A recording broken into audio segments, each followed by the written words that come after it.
ma'am, for giving me the opportunity to conduct this session for today. Today's our guest is Professor Sobain Saeed sir, who is from the Department of Urdu of Khwaja Moinuddin Chishti Language University. Sir has more than 16 research papers to his credits, and sir has also written 2 books. Sir has won UP Urdu Academy Writers Award for one of his books as well.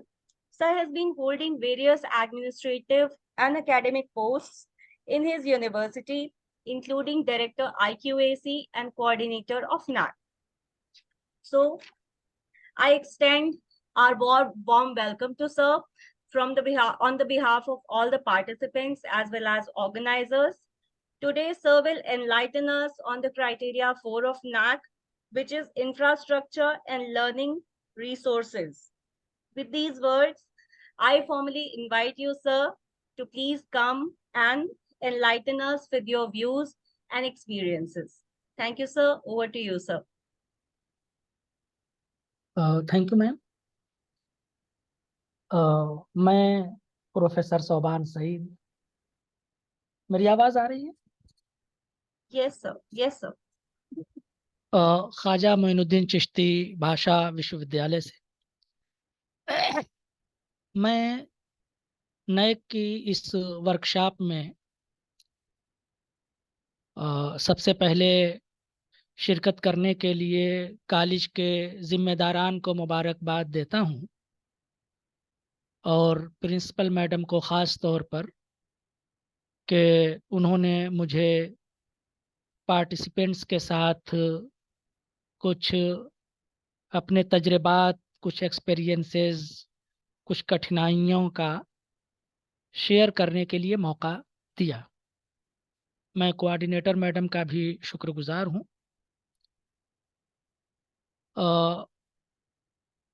इससे पहले के NAAC के सिलसिले में कोई बात आगे बढ़ाई जाए,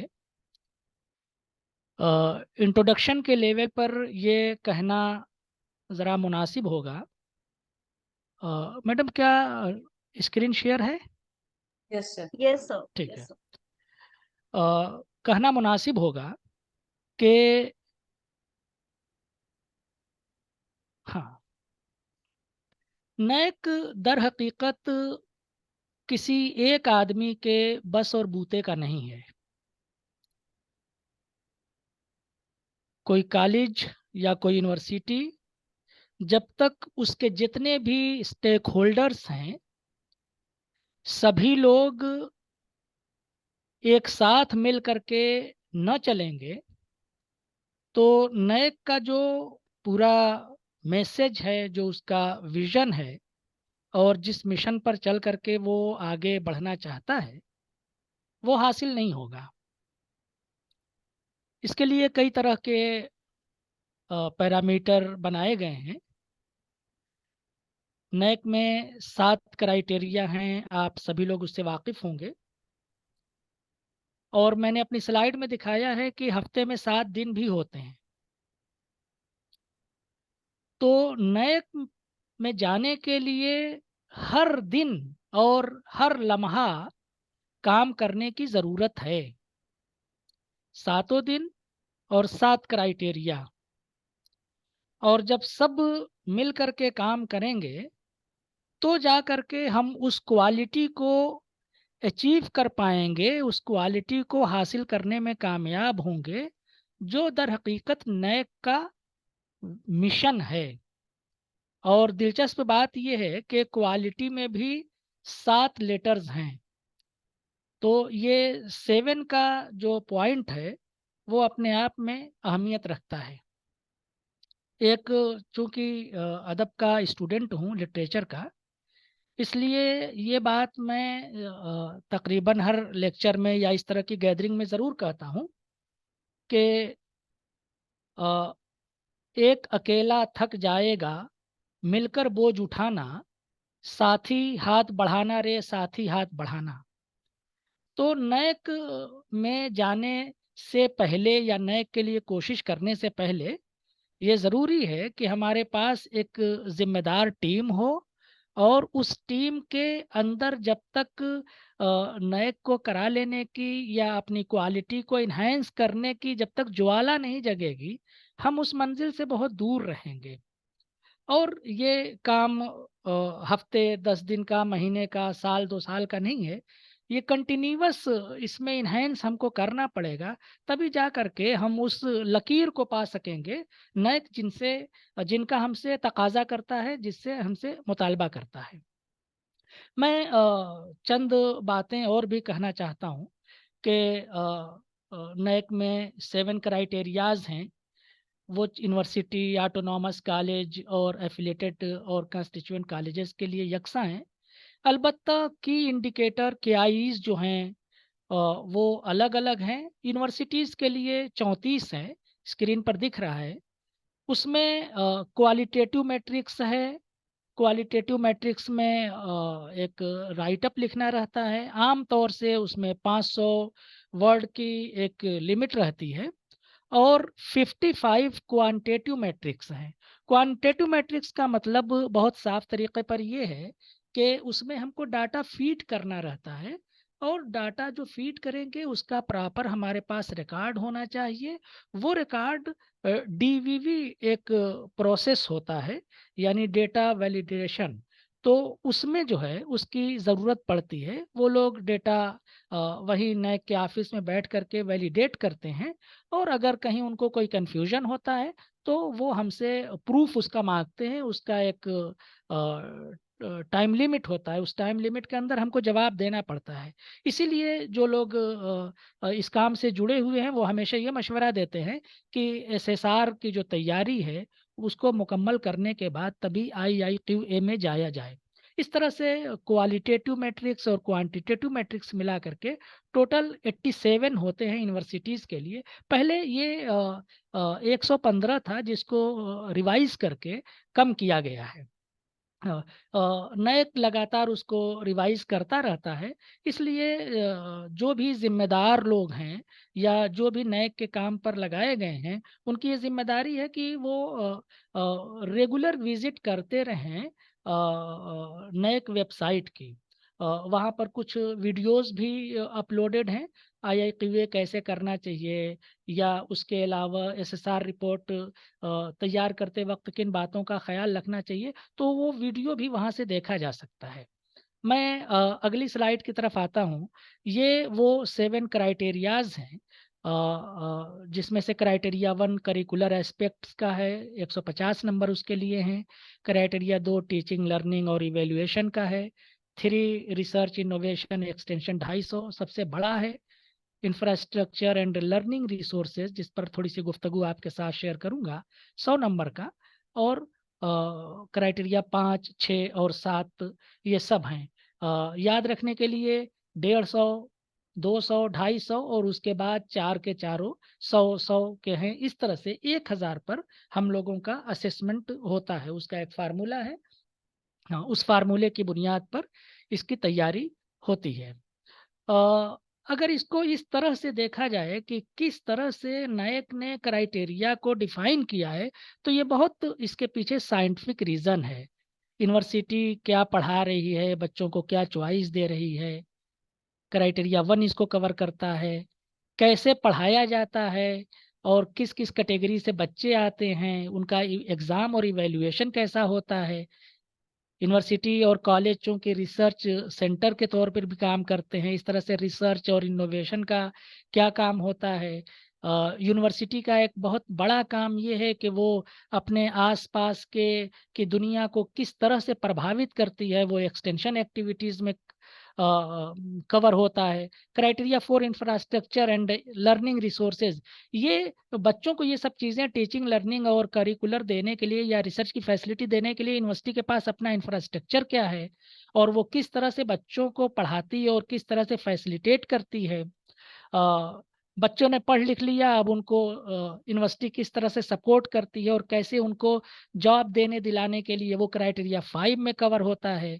और इस पूरे काम को यूनिवर्सिटी किस तरह से गवर्नेंस, लीडरशिप और मैनेजमेंट के थ्रू, यानी क्राइटेरिया 6 के थ्रू करती है। इसमें आईक्यूएसी आता है, इसमें बोर्ड ऑफ स्टडीज़ आती है, इसमें ईसी और एसी का भी रोल होता है, और आखिर में ये कि यूनिवर्सिटी ने कौन से वैल्यूज़ इस्टेब्लिश की है और कौन सी ऐसी बेस्ट प्रैक्टिसेस हैं जो समाज के लिए और जो दूसरे लोगों के लिए एक तरह का रास्ता दिखाने वाले हो सकें, वो क्राइटेरिया 7 में कवर होता है। तो इस तरह से अगर NAAC के क्राइटेरिया को देखा जाए तो काफ़ी उसको साइंटिफिकली फ्रेम किया गया है। मैं अगली स्लाइड की तरफ आता हूँ, जो क्राइटेरिया 4 जो इंफ्रास्ट्रक्चर एंड लर्निंग रिसोर्सेज से ताल्लुक़ रखता है। क्राइटेरिया 4 में की इंडिकेटर 4 हैं, और 4.1 पर फिजिकल फैसिलिटीज़ है, यानी किस किस तरह की फिजिकल फैसिलिटी यूनिवर्सिटी या कॉलेज प्रोवाइड करता है। पैरामीटर अलग अलग हैं, यूनिवर्सिटी का अलग है और कॉलेज का अलग है। उसके लिए 30 नंबर असाइन किए गए हैं। 4.2 library as a learning resource, 20 number इसके लिए असाइन किए गए हैं। 4.3 जो आईटी इंफ्रास्ट्रक्चर है, लगातार एनईपी के थ्रू भी और उससे पहले भी आईटी इंफ्रास्ट्रक्चर को बहुत फोकस किया गया है और इसीलिए उसको 30 नंबर का वेटेज दिया गया है। और फिजिकल फैसिलिटी हो, लाइब्रेरी हो या इंफ्रास्ट्रक्चर हो, उसको मेंटेन कैसे किया जाए। खरीदना किसी फैसिलिटी को एक बात है, और उसको मेंटेन करना, और ताकि लंबे दिनों तक वो हमारे बच्चों के काम आ सके, तो उसके लिए मेंटेनेंस की भी ज़रूरत होती है। उसको 20 नंबर का वेटेज दिया गया है। इस तरह से क्राइटेरिया 4 जो है 4 की इंडिकेटर के थ्रू 100 नंबर का डिस्ट्रीब्यूशन 30-20 और 30-20 का करता है। अब इसको अगले मैट्रिक्स की तरफ बढ़ते हैं। मैंने ज़िक्र किया था अपनी गुफ्तगू के शुरू में ही कि किस तरह से क्यूएलएम और क्यूएनएम मिल कर के टोटल 87 हैं। तो अगर क्राइटेरिया 4 की बात की जाए, तो क्राइटेरिया 4 में टोटल 9 मैट्रिक्स हैं, जिसमें से 4 क्यूएलएम हैं।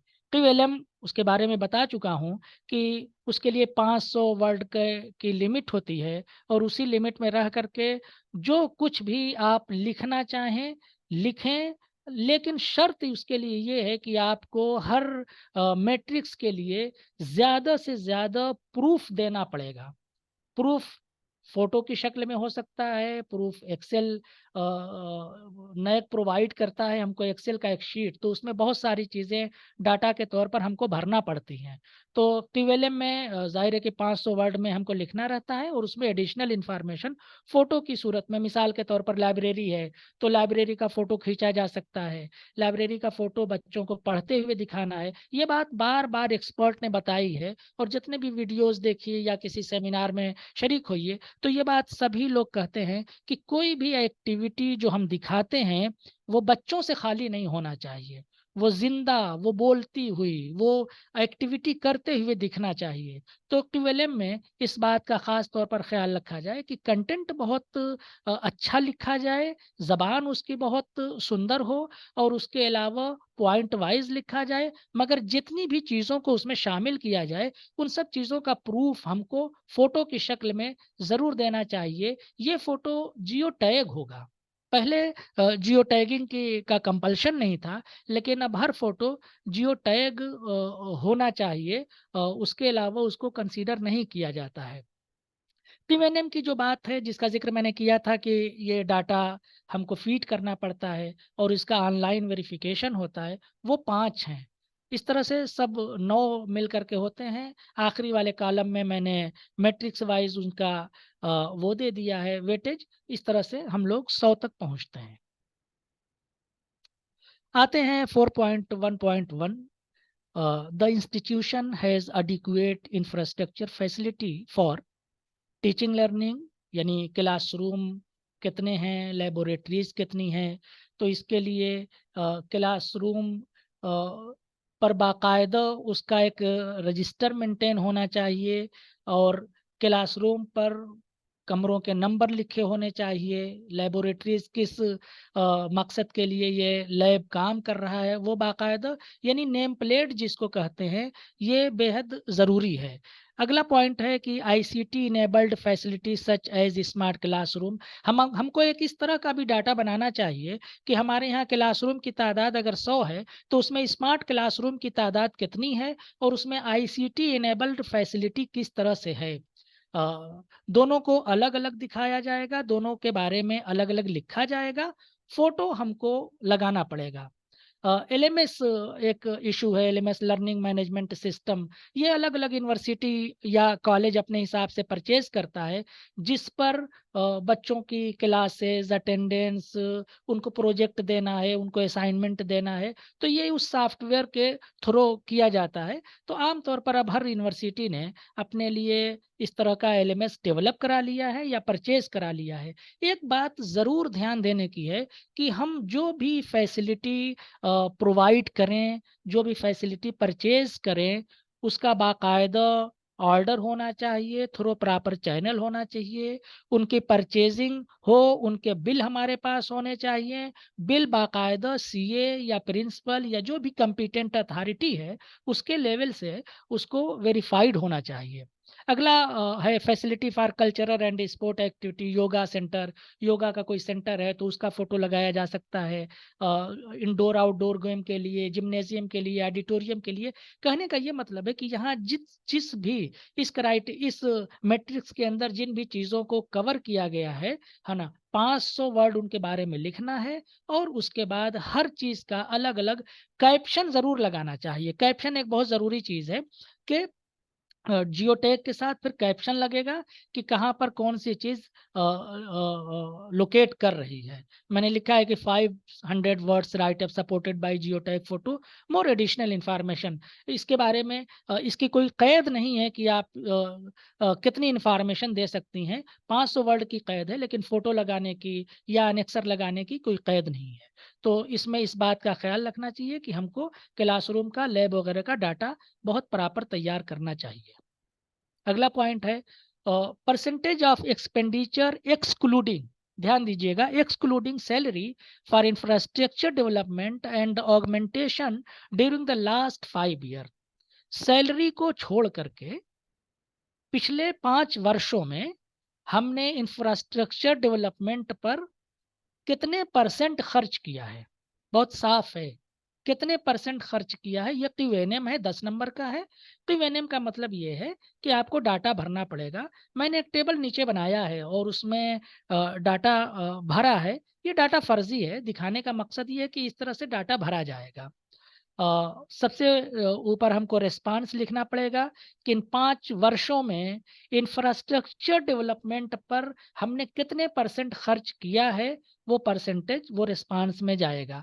अ, नैक ने एक बेंचमार्क पब्लिश किया है, वो यकीनन आप सब लोगों की नज़र में होगा। अगर हम लोगों ने 10% से कम खर्च किया है, तो हमको 0 नंबर मिलेगा। 10 से 20 1 और इस तरह से अगर हमने 40% या उससे ज़्यादा खर्च किया, तो हम फुल मार्क्स क्लेम कर सकते हैं। ये थोड़ा मुश्किल है, लेकिन हमको तय कर लेना चाहिए, बाकायदा बजट एलोकेट करते वक़्त इस बात का ख़्याल रखना चाहिए कि सैलरी वाले पोर्शन को हटा करके हम बाकी चीज़ों का कितना परसेंट यहाँ खर्च कर सकते हैं। ये बहुत टैक्टफुली देखने की चीज़ है। मिसाल के तौर पर अगर किसी क्राइटेरिया में, मैं 4 के बारे में बात कर रहा हूँ, लेकिन अगर किसी क्राइटेरिया में हमको थोड़ी-सी कोशिश करके ज़्यादा नंबर मिल रहा है और दूसरे किसी क्राइटेरिया में हमको ज़्यादा कोशिश करके कम नंबर मिल रहा है, तो इसको हमको टैक्टिस से अपनाना पड़ेगा कि हम ज़्यादा नंबर किस तरह से हासिल कर सकते हैं। ये एक एडिशनल बात थी, जो मैंने आपसे शेयर की। अगला पॉइंट है कि library is automated with digital facility using integrated library management system ILMS. Adequate subscription to e-resources and journals are made. The library is optimally used by the faculty and students. QLM है, 15 number का है, 500 word में लिखना होगा। इसमें जिन चीज़ों की ज़रूरत पड़ेगी वो ILMS का परचेज्ड बिल हमारे पास होना चाहिए, अगर हमारे पास कुछ है तो।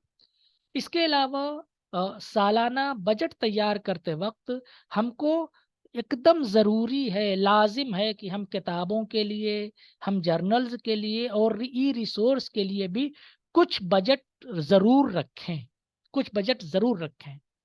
और हमको सालाना बुनियाद पर किताबें खरीदनी चाहिए, एनुअली कई मर्तबा ऐसा होता है कि 1-2 साल किताबें नहीं आती हैं, तो वो साल खाली जाता है, तो उससे हमको नुकसान होता है नैक में। तो कंटिन्यूअस इस पर ध्यान देना चाहिए। किताबों का ऑर्डर हमको चाहिए। Journal and e resource bill for purchasing and subscription, जैसे जे गेट है, जब से जैसे के निम्बस है, या इस तरह के बहुत सारे, मैं किसी का एडवर्टाइजमेंट नहीं कर रहा है ना, बहुत सारे इस तरह के ई रिसोर्सेज हमको हमारे पास हैं, मिल रहे हैं, जिनका सब्सक्रिप्शन किया जा सकता है। कॉलेजेस के पास चूंकि थोड़ा सा रिसोर्सेज बहुत लिमिटेड रहते हैं यूनिवर्सिटी के मुकाबले में, लेकिन मैं ये ज़रूर रिकमेंड करूँगा कि कॉलेज वालों को भी किसी न किसी तरह से ई रिसोर्सेज, ताकि कोशिश ये करनी चाहिए कि हमारा कोई खाना खाली ना रहे, ये असली चीज़ है ना? टिक ज अगर हमको करना, कई बार नेक में अभी पिछले दिनों जाना हुआ था, तो कई बार लोगों ने कहा कि कोई खाना खाली ना हो, और ये कोशिश कीजिए कि ज़्यादा से ज़्यादा, ताकि ये मैसेज जाए टीम के पास कि लोग कोशिश कर रहे हैं और हर दिशा में कोशिश कर रहे हैं। तो इसका इन टर्म्स ऑफ नंबर तो फ़ायदा नहीं मिलेगा, लेकिन जब वो अपनी रिपोर्ट लिखेंगे तो आपको बहुत पॉज़िटिव वे में लेकर के चलेंगे, तो ये भी हमारे लिए घाटे का सौदा नहीं है। जितने भी बिल होंगे, मैं ज़िक्र कर चुका हूँ कि सब सीए और कॉम्पिटेंट अथॉरिटी से वेरिफाइड होना चाहिए। लाइब्रेरी में किताबें ऑर्डर के बाद आ जाती हैं, तो उनका बुक एक्सेशन रजिस्टर ज़रूर बनना चाहिए, ये ज़रूर चेक किया जाता है।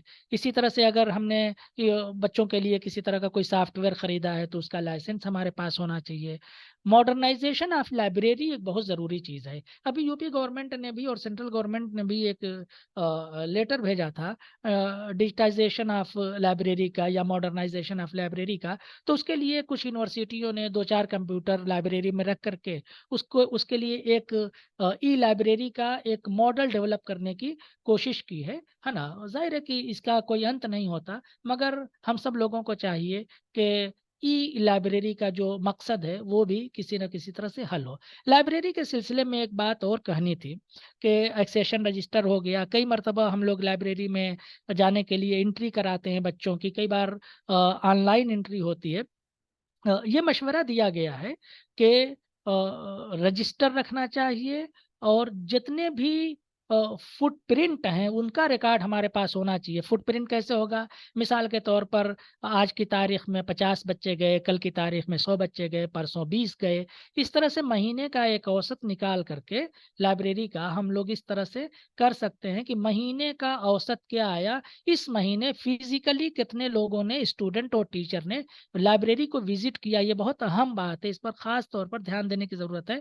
इसके अलावा जो हमारे ई-रिसोर्सेज़ हैं, तो ई-रिसोर्सेज़ के सिलसिले में जो मैगज़ीन और जो ई-जर्नल्स वग़ैरह हैं, उनको हिट करना कराना होता है। यानी बच्चों को ज़्यादा से ज़्यादा मोटिवेट किया जाए कि वो यूनिवर्सिटी की वेबसाइट पर या कॉलेज की वेबसाइट पर जा कर के, और जो ई-लाइब्रेरी का पोर्शन है, उसमें मैगज़ीन को या किसी भी जर्नल को मैक्सिमम हिट करें, ताकि ताकि उससे हमारा नंबर बढ़े। नंबर ऑफ हिट्स हमको फ़ायदा पहुँचाता है। तो ऑनलाइन नंबर ऑफ हिट्स पर फ़ोकस करने की ज़रूरत है, और ऑफ़लाइन में रजिस्टर को अच्छे से मेंटेन कराने की ज़रूरत है। तो मुझको लगता है कि ये काम इस तरह से आसान हो जाएगा। अगले पॉइंट की तरफ बढ़ते हैं, 4.2.2, परसेंटेज, यहाँ भी परसेंटेज है, percentage expenditure for purchase of book, e book and subscription to journals, e journals during the last 5 year. Journal का भी जिक्र है, ई जर्नल का भी जिक्र है। ई जर्नल जाहिर है कि वो ऑनलाइन होगा, और जर्नल्स जाहिर है कि उसके लिए हमको रेगुलरली लाइब्रेरी में उसकी व्यवस्था करनी पड़ेगी, ताकि हम इसमें ज़्यादा से ज़्यादा नंबर हासिल कर सकें। उसके लिए लाइब्रेरी की सालाना रिपोर्ट बनवाई जा सकती है, बच्चों से फीडबैक लिया जा सकता है, बच्चों से लिस्ट माँगी जा सकती है और उसका ऑर्डर किया जा सकता है, ताकि ई जर्नल भी और जर्नल भी, बुक भी और ई बुक भी हमारे हमारी लाइब्रेरी में अवेलेबल हो। ई बुक के सिलसिले में एक बात ज़रूर कहना चाहूँगा कि ई बुक कहते हैं जो ऑनलाइन हम पढ़ सकते हैं। कई मर्तबा सॉफ्ट कॉपी को भी लोग ई बुक कहते हैं। नैक सख्ती से उसको मना करता है कि वो काउंट नहीं होगी। अगर हमारे पास पीडीएफ में कोई किताब है और वो प्रिंटेड है तो वो ई बुक की कैटेगरी में नहीं आएगी, तो इसको समझना चाहिए। इसी तरह से एंटी प्लेजिज्म के लिए टर्निटिन एक सॉफ्टवेयर है, ज़ाहिर है कि लाइब्रेरी में उसको रखा जा सकता है, उसका बिल लगाया जा सकता है। दूसरी भी जो सब्सक्रिप्शन हैं, उनका प्रूफ होना चाहिए। हर प्रूफ इस तरह का परचेज़ का सीए और कॉम्पिटेंट अथॉरिटी के थ्रू ही माना जाएगा। अगला पॉइंट है, institution frequently updates its IT facilities and provides sufficient bandwidth for internet connection. QLM है तो इसमें 500 वर्ड में ये लिखा जा सकता है कि शुरू में हमारे पास आईटी फैसिलिटी के नाम पर क्या था, इसको फ्रेम भी किया जा सकता है। शुरू में कम दिखाया जाए, आगे उससे ज़्यादा बेहतर, आगे उससे ज़्यादा बेहतर। जाहिर है कि यही हो भी रहा है। पहले हम लोग कम बैंडविड्थ का और कम स्पीड का नेट इस्तेमाल करते थे, धीरे धीरे उसमें इजाफा हुआ है, तो वो ऑटोमेटिकली हो रहा है। तो उसके लिए ज़रूरी है कि हमारे पास, कॉलेज के पास या यूनिवर्सिटी के पास, एचईआईज़ के पास एक आईटी पॉलिसी होना चाहिए कि हम आईटी में क्या क्या फैसिलिटी और कैसे कैसे देंगे और वो कैसे काम करेगा, ये बहुत ज़रूरी है। उसको उसको चेक किया जाता है। इसी तरह से इंटरनेट का जो कनेक्शन है, उसको परचेज करने का वो बिल लगेगा, और इसी तरह इंटरनेट का रिन्यूअल बिल भी लगेगा, ताकि ये लगे कि साल दर साल हम लोग हमेशा अपने इंफ्रास्ट्रक्चर को बेहतर से बेहतर कर रहे हैं और वो डिसकंटिन्यू नहीं हुआ है कभी। तो ये एक चीज़ है जिसको ध्यान में रखना चाहिए। ये 15 नंबर का है। अगला पॉइंट है, student computer ratio data for latest academic year. टीवेनएम है, 10 नंबर का है। ये करंट ईयर का डाटा देना है। करंट ईयर का मतलब कि जो लास्ट एकेडमिक ईयर है ना। जैसे 31 मई तक काउंट होता है, 1 जून से 31 मई तक नैक का साल चलता है। हमारा एकेडमिक ईयर 1 जुलाई से 30 जून तक चलता है। फाइनेंशियल ईयर 1 अप्रैल से 31 मार्च तक चलता है। तो इस तरह से लेटेस्ट एकेडमिक ईयर का मतलब कि 31 मई तक का डाटा हम इसमें ले सकते हैं। मैंने एक फिर डाटा तैयार किया है कि नंबर ऑफ़ कंप्यूटर्स 100 हैं, नंबर ऑफ़ स्टूडेंट्स 1500 हैं, तो एक कंप्यूटर पर 15 बच्चे पढ़ेंगे। तो उसके आगे लिखा है कि नो स्कोर इफ़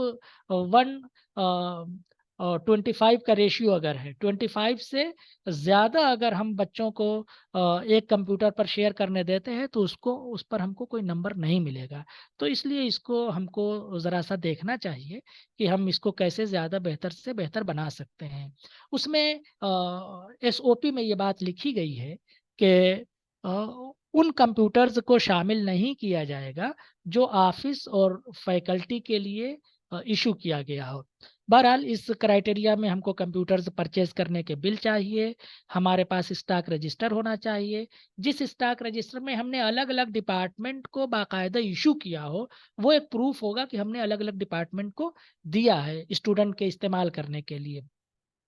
ये बात ऑलरेडी कवर्ड है लेटेस्ट एकेडमिक ईयर वाली। और कंप्यूटर और ऑफिस और फैकल्टी मेंबर के लिए जो कंप्यूटर्स आए हैं वो उनको शामिल नहीं किया जाता।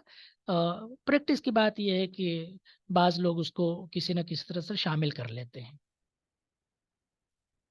अगला पॉइंट है, प्रिवेनियम है, institution has following facilities for E content and other resource development.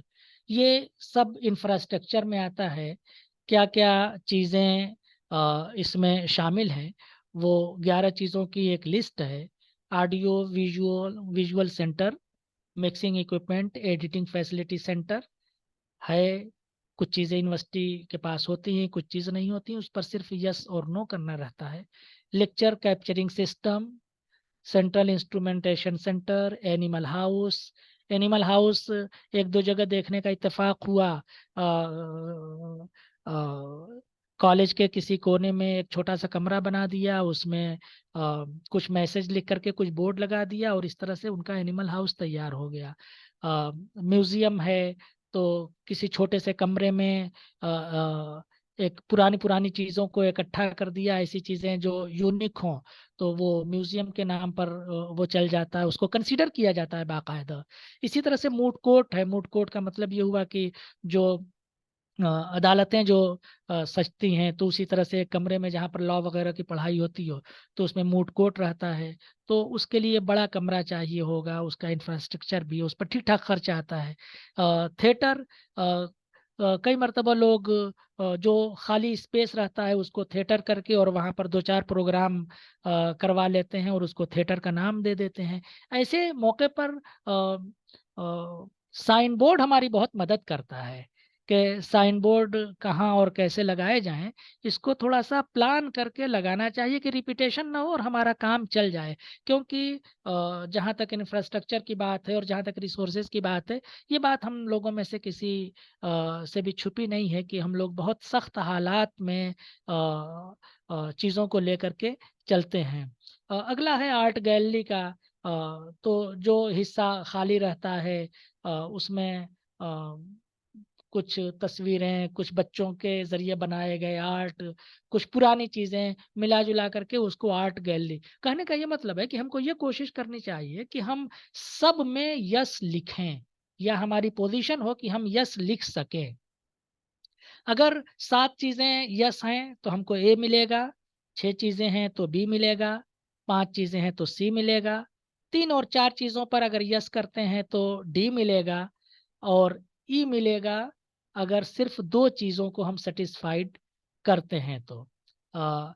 इसमें एक चीज़ और है कि लिस्ट ऑफ ई कंटेंट या शॉर्ट वीडियो, अगर आपके यहाँ फैसिलिटी LCS यानी लेक्चर कैप्चरिंग सिस्टम की है तो ई कंटेंट जो भी वहाँ पर अपलोड है उसकी एक लिस्ट बना करके, और या छोटे छोटे वीडियो जो 1-1.5 मिनट का हो उसको हम लोग अपलोड कर सकते हैं। इस बात के एडिशनल इंफॉर्मेशन में ये देंगे ताकि ये क्लियर हो जाए कि इंस्टीट्यूशन के पास इतनी फैसिलिटी है।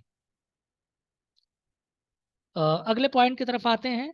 Percentage expenditure incurred on maintenance of physical facilities and academic support facilities excluding salary component during the last 5 year. फिर पिछले 5 साल का चाहिए, फिर सैलरी वाला पोर्शन हटाना होगा, और ये देखना है कि मेंटेनेंस पर हम कितना परसेंट खर्च कर रहे हैं फिजिकल फैसिलिटी और एकेडमिक सपोर्ट से रिलेटेड। क्यूएनएम है, रिस्पांस लिखना होगा। Expenditure incurred on maintenance of physical facilities, तो इसमें हमारे पास एक मेंटेनेंस पॉलिसी जरूर होना चाहिए। कोई चीज़ हम खरीद रहे हैं, मिसाल के तौर पर हमने कंप्यूटर खरीदा, हम कंप्यूटर को कैसे इस्तेमाल करेंगे, किसको देंगे, किन शर्तों के तहत देंगे, किसको नहीं देंगे, अगर ख़राब हो जाएगा तो उसकी मरम्मत कैसे की जाएगी, तो उसका एक पूरा एक सिस्टम होता है, एल्गोरिज्म होता है, और वो बाकायदा पॉलिसी कंपिटेंट लेवल पर पास करके उसको यूनिवर्सिटी या कॉलेज की वेबसाइट पर अपलोड करना चाहिए, है ना। मोड ऑफ पेमेंट मेंटेनेंस कैसे होगा, कोई चीज़ खराब हो गई तो उसके लिए हर चीज़ लिखी होनी चाहिए। ट्रांसपेरेंसी असल मकसद है। ट्रांसपेरेंसी असल मकसद है कि किस तरह से कोई चीज़ खराब होती है या हमको कोई फैसिलिटी चाहिए तो किन रास्तों से हो करके हम वो फैसिलिटी हासिल कर सकते हैं। तो मुझको लगता है कि मेंटेनेंस पॉलिसी एक बहुत अहम हिस्सा है जिसमें मोड ऑफ मेंटेनेंस का भी और यूजेज का भी जिक्र होना चाहिए। और जाहिर है कि जो चीज़ें इस्तेमाल में आ रही हैं वो बाकायदा सीए और कंपिटेंट अथॉरिटी से ऑडिट रिपोर्ट जाएगी इसकी, कि जो भी परसेंटेज हमने खर्च किया है, पैसे का जहां मामला आएगा वहां पर हमको ऑडिट रिपोर्ट चाहिए। अगर 5% से कम हम खर्च कर रहे हैं, यानी परसेंटेज एक्सपेंडिचर इनकर्ड मेंटेनेंस पर अगर 5% से कम खर्च करते हैं तो हमको 0 मिलेगा। 5 से 10 पर 1 मिलेगा, 10 से 20 पर 2। और अगर 30% से ज़्यादा हम खर्च कर रहे हैं सैलरी छोड़ करके, ये बात फिर दोहराता हूँ, सैलरी छोड़ करके जो बजट होगा उसका परसेंट निकाला जाएगा। 30% से ज़्यादा अगर हम करते हैं तो हमको 4 नंबर यानी फुल मार्क्स मिलेंगे। अगला पॉइंट है कि 4.4.2 there are established system and procedure for maintaining and utilizing physical academic and support facility laboratory, library, sports complex, computer classroom, ये मैट्रिक्स ऑलरेडी पिछली गुफ्तगू के दौरान कवर्ड हो चुका है। क्विवेलम है 10 नंबर का है। लेबोरेटरी बाकायदा उस पर साइन बोर्ड पर लिखा होना चाहिए कि खुलने का टाइम, बंद होने का टाइम, एक रजिस्टर होना चाहिए, जिस तरह से लाइब्रेरी में बात आई थी। स्पोर्ट्स कॉम्प्लेक्स का भी जिक्र है, कंप्यूटर या क्लासरूम वगैरह, हर चीज़ बहुत नीट, क्लीन, क्लियर, और उसकी पॉलिसी वेल डिफाइंड होनी चाहिए। और अलग अलग कमेटी के थ्रू हम इसको अगर ऑपरेट करेंगे तो हम ज़्यादा फायदे में रहेंगे, ज़्यादा सेफ रहेंगे और ज़्यादा ट्रांसपेरेंट भी रहेंगे। कोशिश ये करनी चाहिए कि स्टूडेंट का रिप्रेजेंटेशन ज़रूर हो। अ, अब तो ये हमारे यहाँ भी है कि हम लोगों ने आईक्यूएसी में तो मेंबर रहते ही हैं, हम लोगों ने अपने बीओएस में भी स्टूडेंट्स का रिप्रेजेंटेशन दिया है। और मुझको लगता है कि स्टूडेंट्स का रिप्रेजेंटेशन, जितना ज़्यादा उनका रिप्रेजेंटेशन होगा, वो कॉलेज के लिए, यूनिवर्सिटी के लिए और नैक के लिए फ़ायदेमंद होगा। क्योंकि फीडबैक एक बहुत बड़ा पोर्शन है जो हमें ग्रेड दिलाता है। 30 नंबर है उसके लिए, क्राइटेरिया 2 में है वो। तो अगर हम हर चीज़ में बच्चों को शामिल रखेंगे, छोटी से छोटी कमेटी और बड़े से बड़े फैसले लेने में उनका रिप्रेजेंटेशन अगर होता है, तो हमारा फीडबैक अच्छा जाएगा। इस तरह से हम लोग ज़्यादा से ज़्यादा स्कोर कर सकते हैं। क्राइटेरिया 4 में आप लोगों ने देखा होगा कि इसमें बच्चों का, स्टूडेंट्स का इन्वॉल्वमेंट या टीचर्स का इन्वॉल्वमेंट कम से कम है। ज़्यादातर चीज़ें एडमिनिस्ट्रेशन से मुतल्लिक हैं। ठीक है, तो इस पर कॉलेज के ज़िम्मेदारों को और जिन लोगों के थ्रू ये काम होना रहता है, उनको हम लोग अपने लेवल से किताबों की लिस्ट बर वक्त तैयार कर दें, और किताबों की डिमांड समय से भेजते रहें। कोशिश करें कि किताबें परचेज होती रहें, किताबें परचेज होकर के आ जाएं तो उसका रजिस्टर मेंटेन हो जाए। हम लोगों के हाथ में फुटप्रिंट को लाइब्रेरी में बढ़ाना, ये हमारे ज़िम्मे आता है, ये हमारे लिए चैलेंज है। हमको इसको एक चैलेंज के तौर पर लेना चाहिए, और उसका बाकायदा रिकॉर्ड मेंटेन करना चाहिए। हर महीने हम रजिस्टर बदल सकते हैं और सबको बहुत हिफाजत से रखेंगे, तो जब वो टीम आएगी तो वो ज़रूर उसको कंसीडर करेगी और ज़्यादा से ज़्यादा नंबर हमको मिल सकेंगे। इस तरह से 9 मैट्रिक्स थे, जिस पर कुछ बातें जो मैं कह सकता था, मैंने शेयर किया है। मेरी बात यहाँ मुकम्मल होती है। अब अगर किसी के जहन में कोई सवाल हो या कोई और बात हो तो मैं जवाब देने की कोशिश करूँगा। Thank you so much sir for your valuable session. मुझे पूरा भरोसा है कि हमारे जो भी पार्टिसिपेंट्स आज यहाँ पे कनेक्टेड हैं, उन सबको काफी ज्यादा इंफॉर्मेशन इससे मिली होगी। क्योंकि जो एक सबसे बड़ा क्रंच हम लोग नैक में जाने के समय फेस करते हैं, वो इंफ्रास्ट्रक्चर से ही रिलेटेड होता है। जी, तो बिल्कुल। साथ ही में अगर किसी के कुछ क्वेश्चंस हैं तो आप लोग हैंड रेज कर सकते हैं।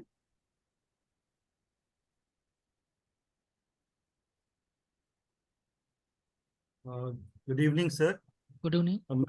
मैं Durgesh Shrivastava, government degree college Saidpur Ghazipur से। जी। सर, हम लोग नैक के लिए तैयारी कर रहे हैं जी। और फिजिकल लाइब्रेरी हमारे यहाँ फंक्शनल नहीं है काफ़ी सालों से, क्योंकि कोई लाइब्रेरियन भी नहीं है। हम्म। तो ऐसी स्थिति में हम नैक के सामने कैसे जा सकते हैं जब लाइब्रेरी की इतनी वेटेज है और हमारे पास उस तरह की फैसिलिटीज नहीं है? क्या ई हम्म। लाइब्रेरी या फिर ये जो नॉलेज पार्क वगैरह बनाने के लिए फंड्स आ रहे हैं, इनकी हाँ, वेटेज काउंट कर सकते हैं? देखिए, ई लाइब्रेरी के नाम पर जो कुछ भी आप शो कर सकते हैं उसका नंबर आपको मिलेगा। लेकिन अगर फिजिकल लाइब्रेरी नहीं है तो ये थोड़ा चैलेंज होगा। मुझको ताज्जुब हो रहा है कि कॉलेज है और उसमें लाइब्रेरी इस तरह से फंक्शनल नहीं है। अ, और सर, अगर लाइब्रेरियन मैं अगर आपको नहीं है तो बताऊं, किसी टीचर को उसका जिम्मा दिया जा सकता है या टीचर्स के ग्रुप को दिया जा सकता है। तो मिनिमम तो आपको रखना पड़ेगा और उसका रिकॉर्ड भी तैयार रखना पड़ेगा। सिर्फ ई लाइब्रेरी के भरोसे अभी हम लोग, या जिस इलाके की आप बात कर रहे हैं, है ना, तो वो जी दिखाने के लिए तो हो जाएगा, लेकिन उसका बच्चों को फ़ायदा भी मिलना चाहिए, और वो फिजिकल लाइब्रेरी से ज़्यादा मिलता है, ऐसा मेरा मानना है। तो इस सिलसिले में कॉलेज के ज़िम्मेदारों से बात करना चाहिए, प्रिंसिपल साहब से बात करना चाहिए कि वो उसको फंक्शनल बनाएं, और फंक्शनल बनाने के लिए इस उम्मीद में बैठे रहेंगे कि लाइब्रेरियन आएगा। तो मैं कह रहा हूँ ना कि हम लोग बहुत सख्त हालात में और कम फैसिलिटी में काम कर रहे हैं, तो उसके लिए थोड़ा सा टीचर को या बच्चों के एक आध ग्रुप को आगे किया जा सकता है जो उसकी जिम्मेदारी ले सकें।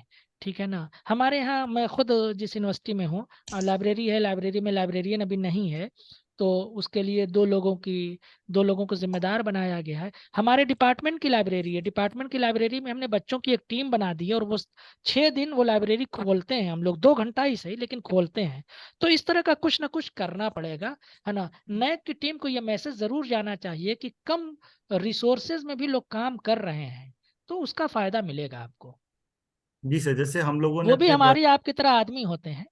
जी सर, जैसे हमने अपने हाँ प्राचार्य महोदय से ये चीज का निवेदन किया था हाँ कि डिपार्टमेंट के लेवल पर अगर हम लोग ऑपरेट करें हाँ और आप मेन लाइब्रेरी को खुलवा दें, हम लोग मैनेज कर लेंगे।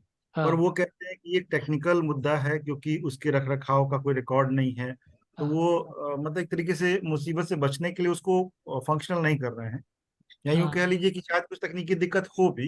तो मैं हाँ। ये जानना चाह रहा था, क्या ई लाइब्रेरी उसका रिप्लेसमेंट हो सकता है? रिप्लेसमेंट नहीं है सर, देखिए बुक और ई बुक का जिक्र है, लाइब्रेरी और ई लाइब्रेरी का जिक्र है। ठीक है ना, जी दोनों चीजें पैरेलल चल रही हैं। हाँ, तो ये बात प्रिंसिपल साहब को कन्वेंशनली कहना चाहिए आप लोगों को कि उसमें हमारे नंबर कटेंगे, है ना। जी जी हाँ बेहतर ठीक सर, है, बेहतर, थैंक यू। शुक्रिया शुक्रिया सर। Dimple Viz ma'am.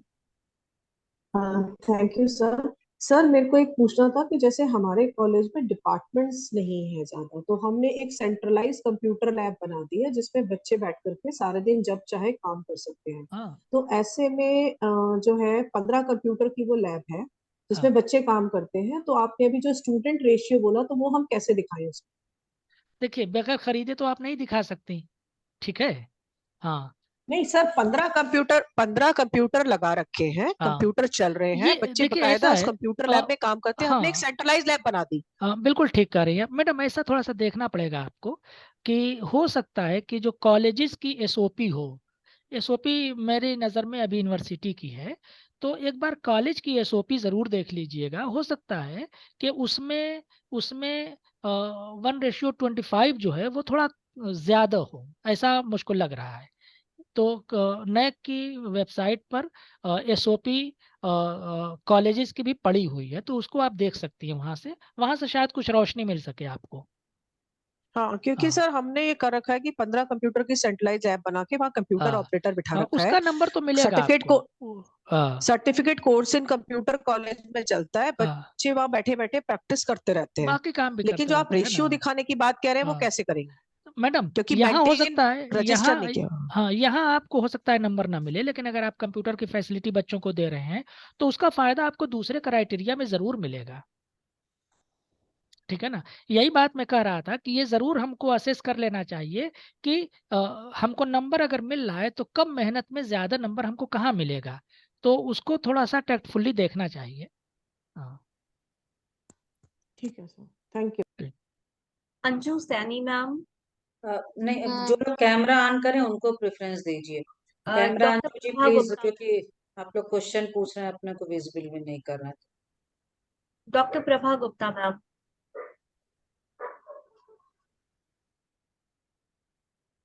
अ, Ma'am आप आप म्यूट. अनम्यूट कीजिए पहले, है ना, अनम्यूट कीजिए। गुड। मैम अभी आपकी आवाज नहीं आ रही है. आवाज अभी नहीं आ रही है मैडम। अभी भी आवाज नहीं आ रही है.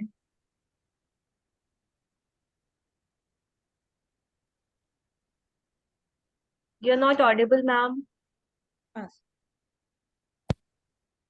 आ रहे हैं? यस। Yes ma'am.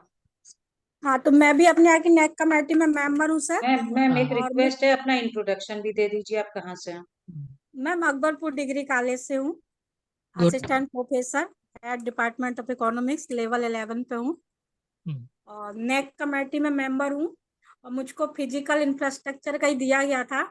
हाँ।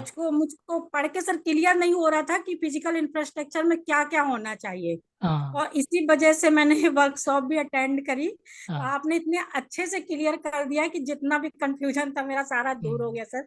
Thank you so much sir. University में जो कुछ है सब फिजिकल इंफ्रास्ट्रक्चर में आएगा। नहीं सर, मैं कॉलेज में हूँ मैम। हाँ, नहीं तो कॉलेज में जो कुछ हाँ है, जो कुछ है हाँ। कॉलेज कैंपस में वो सब हर वो चीज जो बच्चे के लिए फायदेमंद हो और उसको अच्छा, फैसिलिटेट करती हो वो हमारे इंफ्रास्ट्रक्चर का हिस्सा है। तो सर ने बहुत अच्छे से क्लियर कर दी एक एक हाँ। चीज, तो हाँ। Thank you sir. हाँ, शुक्रिया आपका भी। Anju Saini ma'am, camera on करेंगे। प्लीज कैमरा ऑन करिए। Good evening, sir. जी good. Myself Anju Saini from जी। Jairam Girls College, लोहार माजरा Kurukshetra. Sir, my question is that अभी आपने ILMS के बारे में बताया, हाँ। like कोहा. जी। लेकिन सर अगर हम लाइब्रेरी में ERP लेते हैं तो वो हमारा काउंट होगा? क्यों नहीं काउंट होगा? मतलब अगर हम ओपन सोर्स सॉफ्टवेयर जो ले जो भी आपको आईटी से रिलेटेड जो भी फैसिलिटी लेंगी आप वो आपको काउंट करेगा। सर अगर हम ERP लेते हैं और हमारी लाइब्रेरी फुल ऑटोमेटेड है उस केस में? फिर से बताइए प्लीज। अगर हम ERP लेते हैं सर हाँ लाइब्रेरी के लिए हाँ सॉफ्टवेयर, हाँ हाँ हाँ हाँ। और हम उसमें अपनी लाइब्रेरी का मतलब पूरी इंफॉर्मेशन मतलब उसको फुल ऑटोमेटेड कर दे ERP के थ्रू, देन हाँ। तब भी नहीं काउंट होगा सर वो? नहीं मैडम ऐसा है ना कि पहले ये समझना पड़ेगा कि लाइब्रेरी का ऑटोमेशन क्या है और ई लाइब्रेरी क्या है। ठीक है सर ना? ठीक है सर। हाँ ई लाइब्रेरी जो ऑनलाइन किताबें हाँ, जो हमको ऑनलाइन है मिलती हैं है ऑटोमेटेड में ना। जो हमारे पास बुक्स हाँ वगैरह हैं उसको और कैटलॉगिंग ऑटोमेशन फॉर्मेट के ऑफ थ्रू लाइब्रेरी कर। ये कि कई मर्तबा ऐसा होता है बाज ईआरपी इस तरह की भी रहती है कि बच्चे ने घर से मैसेज कर दिया उस जा करके और वो किताब उसके लिए रिजर्व हो गई है वो ना। कम हाँ से जी। कम विजिट करते हुए ज्यादा से ज्यादा किस तरह की लाइब्रेरी की फैसिलिटी हम बच्चों को दे सकते हैं वो ऑटोमेशन के दायरे में आता है। कुछ यस लोग सर। सिर्फ रिकॉर्ड रखते हैं, कुछ लोग इशू भी करते हैं, कुछ लोग है ना, तो उसके अलग अलग कैटेगरी है। तो फुल्ली ऑटोमेशन और सेमी ऑटोमेशन नंबर मिल जाएगा। Okay sir. वो ये देखते हैं कि आपने कुछ टेक्नोलॉजिकली कुछ इम्प्रूवमेंट किया है कि नहीं किया है। Yes sir. मैं ये बात ओके बार सर, बार थैंक कह रहा यू। हूँ कि वो भी हमारी ही तरह के आदमी होते हैं है ना, तो वो भी अपने यूनिवर्सिटी और कॉलेज में चीज़ों से जूझते रहते हैं तो उनको अंदाजा रहता है इस बात का। हाँ। Okay sir, thank you sir. हाँ। Doctor Surabhi Garg ma'am. हाँ सर, नमस्कार। डॉक्टर सुरभि जी हाँ। गर्ग बात कर रही हूँ, principal Shri Guru Nanak girls degree college, university of Lucknow, Charbagh, Lucknow से सर। जी नमस्कार। सर मेरे दिमाग में एक छोटी सी क्वेरी है, जिससे हमने देखा कि पिछले 5 सालों के एक्सपेंडिचर्स या आप लाइब्रेरी का जो ऑटोमेटेड सिस्टम है अगर आपने वो खरीदा है तो हाँ। आप, सपोज हमने सर पिछले साल खरीदा हाँ। और इस साल हम नैक हाँ कराते हैं, लेकिन उनके पहले 4 सालों में तो तो वो नहीं था, परसेंटेज निकलेगा मैडम। तो क्या सर? परसेंट वो तो एक बार खरीदेगा ना हाँ, तो आदमी, वो तो वो आदमी मैं एक बार पूछ रही खरीदेगा थी। परसेंटेज जाएगा। तो जिस हाँ, साल आपने खरीदा मैक्सिमम पैसा और नहीं, बजट उधर चला गया, तो फिर अगले साल आप फिजिकल बुक खरीदिए, ई बुक हाँ जी, खरीदिए। कहने का ये मतलब है कि 5 सालों में टोटल परसेंट हमारा जो बेंचमार्क है उसको टच करना चाहिए। जी हाँ सर। 5 किसी साल हमने ई जर्नल खरीद लिया, किसी साल फिजिकल बुक खरीद लिया, तो जो हमारा बजट है, बजट का एलोकेशन बहुत ज़रूरी है और वो बजट बनाते वक्त ज़रूर ध्यान में रखना चाहिए कि हमको लाइब्रेरी में कितना देना है, लाइब्रेरी में बुक के लिए कितना, ई बुक के लिए कितना, जर्नल के लिए कितना, ई जर्नल के लिए कितना।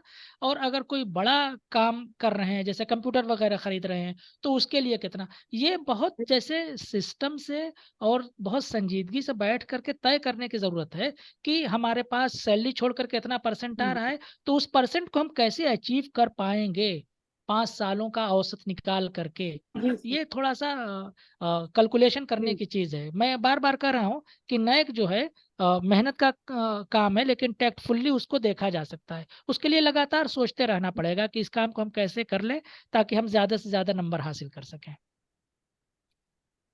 हाँ, क्योंकि सर जैसे कई चीजों में हम लोग को अवेयरनेस नहीं रही, और मान लीजिए अब जैसे हमने ये वर्कशॉप करी और जी हमें लगता नहीं, अब हमें कई चीजें रियलाइज हुई कि ऐसा होना चाहिए था हाँ और हमने उसको किया, और हाँ हम सब अगले साल जून के आसपास या जुलाई के आसपास हम अप्लाई करते हैं इसको। तो क्या हाँ नैक हाँ इसको अदरवाइज लेता है कि आपको चूंकि हैक करना था इसलिए आपने एकदम से सब कुछ ठीक ठाक किया, नहीं नहीं पहले नहीं आपने ज्यादा नहीं किया? नहीं, That's 5 what साल I'm- का देखिएगा, समझ- 5 साल में चाहे आपने 2018 जी 19 में खर्च किया हो या 22 23 में खर्च किया हो या हाँ प्रोपोर्शनली जी, हर साल किया हो, वो एवरेज निकालेगा, उसको डॉक्यूमेंट चाहिए, वेरीफाइड चाहिए, दैट्स ऑल।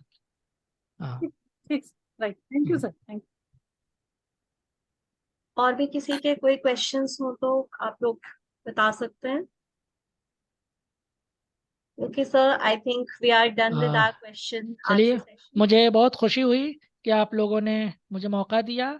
मैं उसके लिए आप सभी लोगों का, प्रिंसिपल मैडम का, कोऑर्डिनेटर मैडम का और कॉलेज के जिम्मेदारान का बहुत बहुत शुक्रिया अदा करता हूँ। और मुझको अच्छा लगा कि 250 से ज़्यादा लोगों ने पार्टिसिपेट किया है।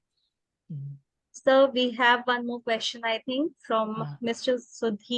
Subodh Chaudhary, sir. हाँ Sir, please ask your question.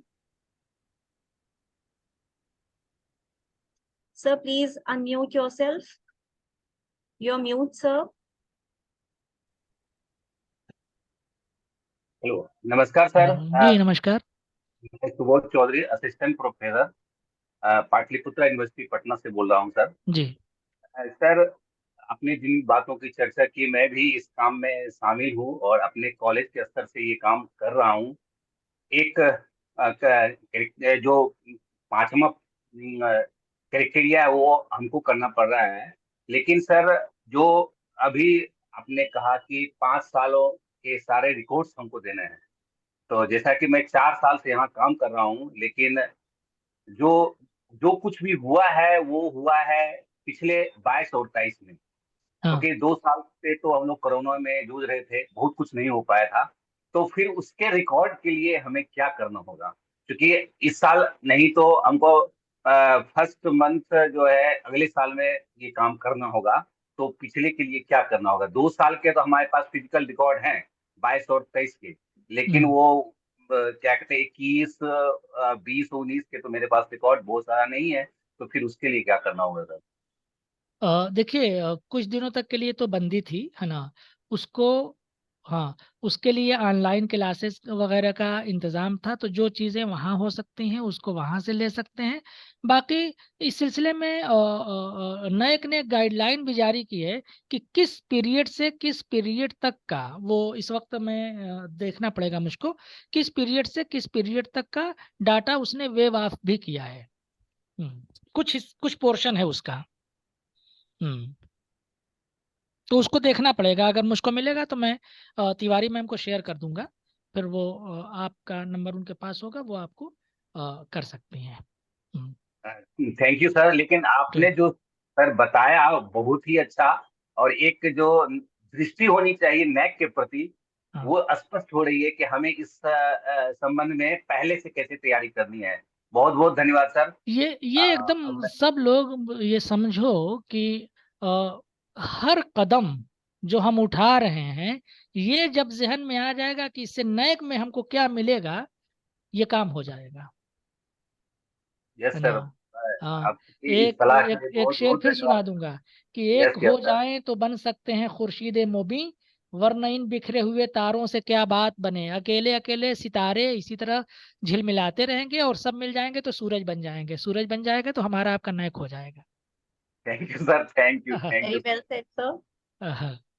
हाँ, Okay, sir. सर, ठीक एक है। गुजारिश है, एक गुजारिश हो रहा है कि आपने सर जो ये पीपीटी बनाया है सर, हाँ, काइंडली आप हम लोग के ग्रुप में शेयर कर देंगे, इससे और ज्यादा हमें सहूलियत मिलेगी मैं आगे काम ये करने मैडम में। को भेज दूंगा, तिवारी मैम को भेज दूंगा, वो आपको शेयर कर देंगे। मैं ग्रुप में यस शेयर सर, कर दूंगी, थैंक सर। यू सर, हाँ हाँ थैंक यू सर। केवल कुमार सर, हाँ हाँ प्लीज आप अपना क्वेश्चन पूछ लीजिए। केवल Kumar sir. Hello, good evening sir. मैं सर छत्तीसगढ़ से बोल रहा हूँ सर, जिला राजनांदगांव से, गवर्नमेंट जी जीएमसी कॉलेज से। जी मेरा क्वेश्चन ये था सर, मैं कंप्यूटर लैब से जुड़ा हुआ हूँ, कंप्यूटर कोर्स से। जी तो सर जो सर्टिफिकेट कोर्सेज संचालित करते हैं, जो चलाते हैं, उनके बारे में थोड़ा सा डाउट है सर। एक जैसे हम लोग नॉर्मली हिंदी टाइपिंग अगर कुछ करवा लेते हैं सर, एक होता है वैल्यू एडेड, तो वो दोनों में कंफ्यूजन था सर एक्चुअल में। फिर से बताइए जरा सा, ये क्राइटेरिया 4 से रिलेटेड तो नहीं है, लेकिन आप बताइए प्लीज। हाँ सर, एक बच्चों की स्किल को बढ़ाने के लिए सर कुछ कोर्स हाँ कराते हैं हाँ लैब हाँ में। हाँ तो ये कुछ जैसे जब हम लोग को जैसे हमारे नॉलेज में जो आता है उसको करवा लेते हैं, और एक जो होता है सर हाँ वैल्यू एडेड कुछ करके होता है, तो मार्किंग हाँ। किस में होती है सर, वो थोड़ा सा जानकारी चाहिए था। अच्छा, देखिए ऐसा है ना कि ठीक है। जो जो हमारा सिलेबस होता है वो मेन जी सर। प्रोग्राम का हिस्सा होता है। उसके जी अलावा कई बार हम लोग बच्चों को अलग अलग तरह से फायदा पहुंचाने के लिए कुछ कुछ कोर्स, कुछ कुछ पेपर है ना पढ़ाते हैं। जी मिसाल के तौर जी पर साइबर लॉ का कुछ पढ़ा दिया, ठीक है, यस सर।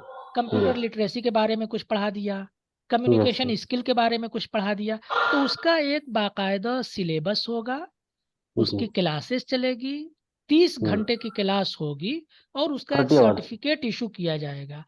जी अच्छा। मेन सिलेबस के अलावा हर वो चीज जो हम बच्चों को पढ़ाते हैं ताकि उनमें जी किसी प्रकार की वैल्यू का इजाफा हो सके, वैल्यू ऐड कर सके, उसको हम वैल्यू एडेड कोर्स जी करते हैं। 30 घंटा जरूरी है। अब वो 30 घंटा जी सर। आप 30 दिनों में 1-1 घंटा पढ़ा सकते हैं, 15 दिनों में 2-2 घंटा जी पढ़ा करके 30 घंटा जी कंप्लीट कर सकते हैं। उसका सर्टिफिकेशन जरूरी है, उसका रजिस्ट्रेशन जरूरी है, जी उसकी अटेंडेंस जरूरी है। हाँ, जी और सर, एक क्वेश्चन था जितने सर। ज्यादा से ज्यादा आप वैल्यू एडेड कोर्स हम्म। पढ़ाएंगे, नंबर आपके ज्यादा मिलेंगे आपको, ये कंफर्म है। जी सर, एक क्वेश्चन था सर। आवाज थोड़ा सा डिस्टर्ब है। मैं जानना चाह रहा था। हाँ सर, एक क्वेश्चन था सर इसी में मैं जानना चाह रहा था सर, वो जैसे गवर्नमेंट कॉलेज अपने से संचालित कर सकती है कि किसी से टाई अप करना पड़ेगा सर, जैसे नहीं एमओयू नहीं, वगैरह। अरे ये कर सकता है, हाँ ये कर सकता है। मेरी वाइफ है। हाँ, वैल्यू एडेड है ना, वैल्यू कॉलेज कर एडेड सकते हैं कोर्स सर है वो, अपने लेवल बोर्ड में। ऑफ स्टडीज से पास करा करके कर सकते हैं। हाँ अच्छा। Dr. जी Ajay thank you sir, Kumar, वही मैं जानकारी चाहिए थी सर।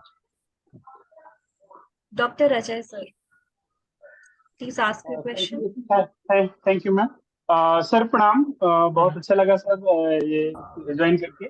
सर एक जिज्ञासा है कि हाँ ये जी जो क्राइटेरिया 4 में जो लाइब्रेरी का मसला है, इसमें से गवर्नमेंट कॉलेजों में विशेष करके यूपी में हम लोगों में से बहुत दिनों से लाइब्रेरी के लिए पैसा नहीं मिल रहा, जी तो बुक परचेज नहीं हो रही है, और वो किसी भी प्रकार से ना हम लोग ई बुक परचेज कर पा रहे हैं और ना मैनुअल हो पा रहा है। तो मान लीजिए किसी कॉलेज में 5 साल से कोई ही नहीं है, जैसे साइंस कॉलेज, अगर साइंस है तो प्रैक्टिकल के नाम पर आता है, बुक के नाम पर आता है, और वहां से अगर साइंस नहीं है, कॉमर्स और आर्ट है, तो वो 5 साल हम कैसे मैनेज करेंगे? क्योंकि लाइब्रेरी जीरो चला जाएगा सर ना, क्योंकि बहुत देश को पैसा आया नहीं उसको खरीदने के लिए। इसमें जरा सा देख लीजिए कि क्या कॉलेज वाले मैनुअल जो है, कॉलेज वाला जो मैनुअल है गवर्नमेंट कॉलेज वाला, वो जी एफिलिएटेड कॉलेज वाले मैनुअल में आएगा। उसमें देख लीजिए कि क्या लाइब्रेरी के लिए यही सब शर्तें हैं या कुछ अलग से हैं। मुझको जी उम्मीद है कि शायद कुछ अलग हो सकती हैं, है ना, क्योंकि जी जी यूनिवर्सिटी तो ऑटोनॉमस होती है, वो अपने से फैसला कर लेती है। कॉलेज जी वालों जी के सामने कई तरह की दिक्कत है, गवर्नमेंट कॉलेजेस के सामने खास तौर पर। तो जी अभी जी इस पर मैं कोई बहुत सीधा जवाब नहीं दे पाऊंगा। मैं सिर्फ इतना जी कह सकता हूँ कि एक बार आपको मैनुअल देख लेना चाहिए कि उसमें जी क्या हाँ क्या व्यवस्था दी गई है, और उसका जी एसओपी जरूर पढ़िएगा। देखिए, नैक की तैयारी 3-4 चीजों से होती है। जी जी एक तो इच्छा शक्ति जिसको हम लोग कह सकते हैं, दूसरा नैक जी मैनुअल, जी तीसरा एसओपी, और जी चौथा वो जो एक्सेल में उनका डाटा होता है कि जी जी उसके लिए हमको कैसे तैयारी करके भरना है ना। जी जी एक आखिरी चीज इस सिलसिले में ये है कि सांस भी लीजिए तो प्रूफ के साथ, ये जी नैक के लिए बहुत जरूरी है। जी जी बस। ठीक सर, थैंक यू, तो अच्छा लगा सर। चलिए, शुक्रिया आप सभी लोगों का। Thank you so much, a, sir, for responding हाँ all the questions patiently. हाँ हाँ Now I would like to invite my friend and colleague, Dr. Parul Singh, to give a formal note of thanks to sir. Dr. Parul, ma'am. Good evening, sir. Good evening, all of you. On the behalf of our workshop team and participants, I would like to express my heartfelt gratitude to Professor Soban Said, sir, who spared his time from his busy schedule to grace us. Thank you, sir, for making this workshop very fruitful and interesting. The way you explained the criteria 4 is exemplary. Sir, जिस तरीके से आपने criteria 4 में जितने points थे जिनको आपने discuss किया, जैसे importance of geo tagging with caption, हम जियो टैगिंग के साथ पिक्चर्स तो लेते बट कैप्शन की इम्पोर्टेंस हमें नहीं पता थी। हमने पिक्चर को पेस्ट किया और लिख दिया, बट कैप्शन से इम्पोर्टेंट ही हमें आज पता चला आपके लेक्चर के थ्रू। उसके अलावा importance of ICT, smart classes, LMS portal, smart classes, LMS portal और E-रिसोर्सेज की जो इम्पोर्टेंस है सर, वो आपके लेक्चर के थ्रू हमें पता चली। सर, मेरा एक क्वेश्चन है, के साथ ही मैं क्वेश्चन भी करना चाहिए। LMS सर जो है, जो यूनिवर्सिटी बाई करती है, जैसे हर यूनिवर्सिटी अपना एक LMS पोर्टल देती है, तो क्या कॉलेजेस को भी अपना LMS बाई करना होगा NAC के लिए, या हम किसी का कैसे यूज कर सकते हैं, या LMS बहुत मैंडेटरी है NAC के लिए? देखिए, NAC के लिए मैंडेटरी कुछ नहीं है। जितना ज्यादा दिखाएंगे उतना ज्यादा नंबर मिलेगा। अगर आपके रिसोर्सेज नहीं है तो आप LMS कहाँ से ले आओगे? Exactly sir. ठीक है ना? तो वो देखेंगे कि जी। भाई ये चीजें हैं, ये चीज नहीं है। हाँ, तो इसको इसी तरह से देखना चाहिए। मैंने शुरू में जो बात कही थी कि हर चीज को टच करना चाहिए। जैसे अभी एक यूनिवर्सिटी का मैं देख रहा था, SSR, तो उसमें उन्होंने क्या किया था कि ICT को दिखाने के लिए प्लग का फोटो खींच करके लगा दिया था, ये जो नॉर्मल प्लग होता है। तो कुछ लोग जी इस तरह सर। का भी कर लेते हैं। हमको सिर्फ ये दिखाना कि हम NAC के तई कितना सीरियस हैं, और दूसरी जी। बात ये कि हम अपनी तरफ से कोशिश कर रहे हैं। कोई ज़रूरी नहीं है ना, कोई ज़रूरी नहीं कि हम हर आइटम को टच कर दें, लेकिन अगर उस सिमत में आगे बढ़ते हैं तो पीयर टीम को ये ज़रूर मैसेज जाएगा कि कॉलेज उसके लिए बहुत संजीदगी से सोच रहा है। उस लक्ष्मण रेखा तक तो नहीं पहुंच सका, लेकिन ये अपनी तरफ से कोशिश कर रहा है। तो नंबर का फायदा नहीं होगा, रिपोर्ट का फायदा होगा। और ये जी। बात बार बार सर, बताई जिस गई है, तरीके से इसलिए और NAC टीम के बिहाफ पर मैं ये बात आपको बतला रहा हूँ कि यही थैंक यू बताया सो गया मच है। सर। जी सर, जिस तरीके से आपने सभी बेंचमार्क्स को जो क्राइटेरिया 4 के अंदर आते हैं बहुत ही सरल शब्दों में समझाया हमें, हाँ, और सभी के प्रश्नों का समाधान किया, उसके लिए आपका बहुत बहुत आभार और धन्यवाद। मैं एक बार शुक्रिया। फिर आपका अपनी पूरी वर्कशॉप टीम की तरफ से और सभी पार्टिसिपेंट की तरफ से धन्यवाद ज्ञापित करती हूँ। आप सब थैंक यू लोगों का सर। भी बहुत बहुत शुक्रिया, अनुज, बहुत मैं अपने पेशेंटली सभी सुनने के पार्टिसिपेंट्स लिए। जिन्होंने, हाँ, नहीं सर, लेक्चर बहुत इंटरेस्टिंग था, हमें तो हाँ, लगा कि थोड़ा और ज्ञान मिलेगा, बट खत्म हो गया हाँ, सर जल्दी ही। हाँ। और सब नहीं, PPT शेयर करने के लिए 9 मैट्रिक्स है ना। अब जैसे क्राइटेरिया 3 में बहुत ज्यादा है, बहुत लंबा है, 7